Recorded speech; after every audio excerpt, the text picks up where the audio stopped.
উপস্থিত নিমন্ত্ৰিত গণ্যমান্য বিশিষ্ট ব্যক্তিসকল বহাগৰ পাৰখনত আজি বিহুতি আহিছে পদূলি মুখত গীতটো ক'ব নোৱাৰাকৈ আজি পূৰ্ণতা লাভ কৰিলে।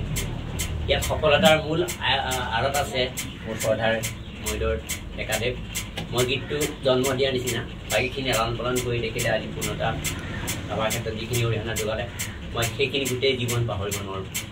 তাৰ কাৰণে মোৰ চিৰস্মৰণীয় হৈ থাকিব। আগৰ গীতকেইটাও তেখেতেই মোক সংগীত কৰিছিলে আৰু অনাগত দিনত যাতে এনেকৈয়ে মোক সহায় সহযোগিতা আগবঢ়ায় তাই কামনা কৰিলোঁ। গীতটো ৰাইজে শুনিব, আঁকোৱালি ল'লে ভাল লাগিব, সেয়ে মোৰ মনৰ কামনা। গীতটো খুব ব্যস্ততাৰ মাজতে মনলৈ অহা কথা কৃষক ৰাইজৰ বিভিন্ন দুখ দৰসা প্ৰকাশ কৰি গীতটো সুৰৰে সদায় আজি পূৰ্ণতা লাভত যিখিনি মোৰ কৰ্ম কৰি গ'লোঁ বাকীখিনি ৰাইজৰ হাতত ভাল পালে আদৰ ল'ব, সেয়া কামনা কৰি মই মোৰ বক্তৃতা সামৰণি মাৰিছোঁ।